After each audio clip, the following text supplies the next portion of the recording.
All right. One thing I like to say as we move through all of these topics is in 12 years, 3,000 dogs and 6,000 people, everything on this board is what we call hotspots. If it's on the board, it's something that is problematic. Like it's something where no, 9 out of 10 people are going to come across this. It's a hotspot. That's why it's on the board. So we're going to talk about marker words here. Marker words, that's just a fancy term that dog trainers use for the dog's language, okay? And so you might be sitting there like, okay, Whitney, got it. Sit means sit. Down means down. Moving on. And that's true. You're right. But let's dig a little deeper. Again, it's on the board because it's problematic. It's on the board because this is what we're seeing folks struggle with often. Outside of your dog's marker words, or in other words, your dog's language, outside of that, every other word that comes out of your mouth is noise. It's nonsense to the dog, meaning that they're just like, okay, what do you mean?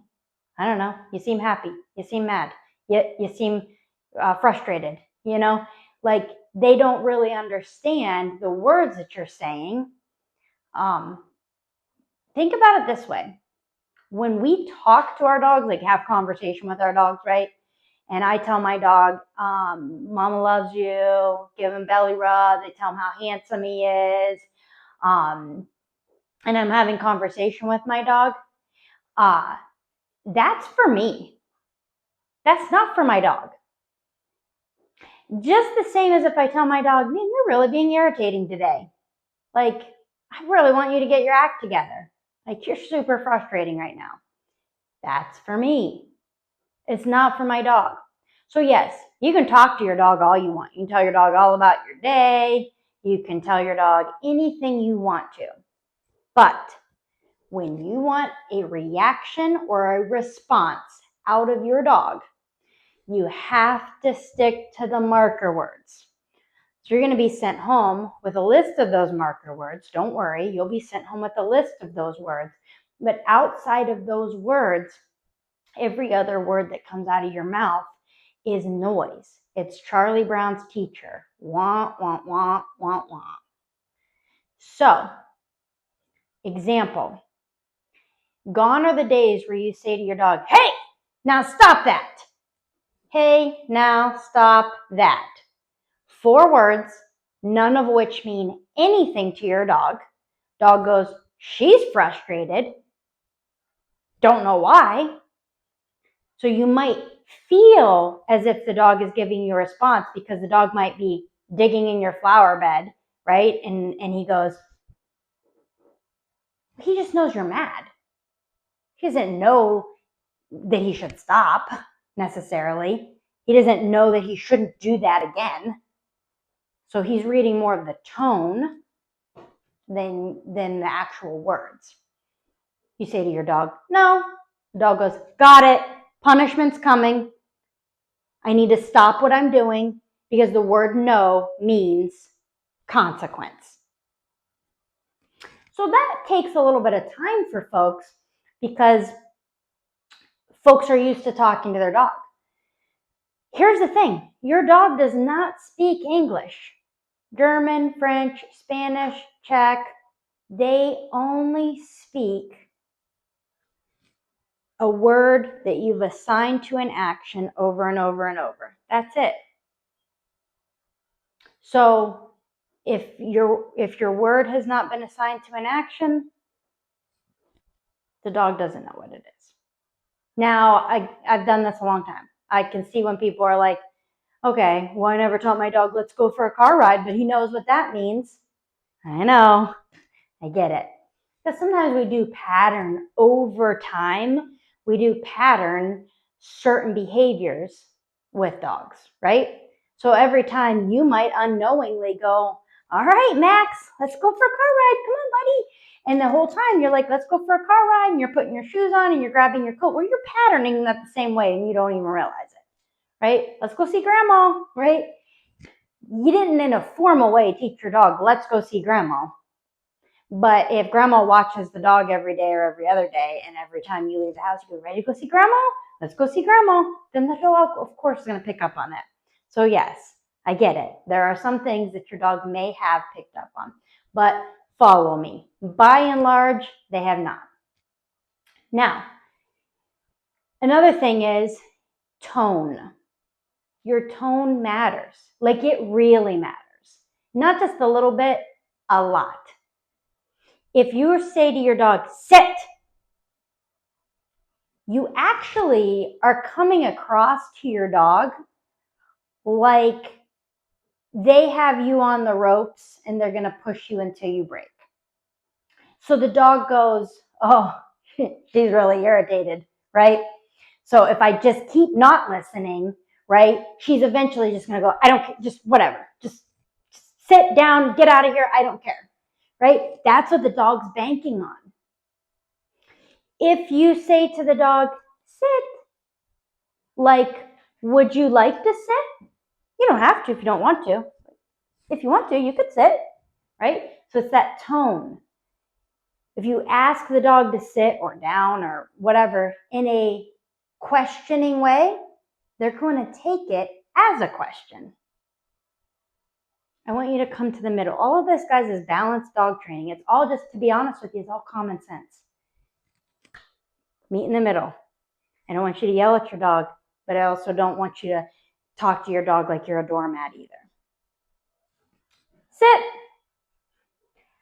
I was kind. I said to the dog in a nice, neutral voice, sit. Like I expect you to sit. You know, I tell folks, use your bank voice. Okay? What do I mean by that? What does that mean? Use your bank voice. Well, you're not going to walk into the bank and go, hey, I want to make a deposit. Weird. It's creepy. You're not going to do that. You're also not going to walk into the bank and go, hi, oh my gosh, hi, you're so cute. I love your shoes. I'd like to make a deposit into my account. Creepy. To tell her, people, where's the button, right? It's weird. Stop talking to your dogs that way. It's weird. And the dog thinks it's weird too. You look unhinged to the dog. If you want to know the truth, you look unhinged to the dog. Whether you're yelling at them or whether you're talking to them like patronizing, like they're like a little baby. So what I want is I want you to use your bank voice. And this is what I mean. When you walk into the bank, you go, hey, good morning. How are you? I'd like to make a deposit into my account ending in 0000. Now I was kind, but I was assertive.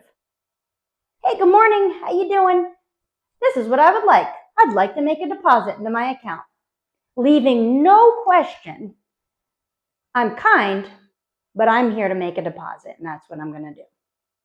Sit.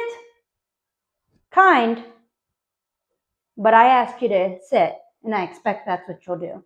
Down. Kind, but I expect for you to lay down, and that's what you're going to do. Your tone really, really matters. Energy is a big thing. So if you feel like your energy's off, you're watching this video and you're doing your homework and you're ready to make changes, I want you right now to start reframing your brain on how you're going to talk and address and speak and interact with your dog. How many times do you say the command? Once. One time. We put all the reps in on the dog. We did food, guidance. We taught your dog what, for instance, coming when called means. Right? Max here. Good boy. Food. Max here. Good boy. Food. We did that. We did that with place. We did that with downstays, so on and so forth. Your job is to hold the dog accountable for non-compliance of a known command. Your dog heard you the first time. You don't need to repeat the command. I think folks repeat the command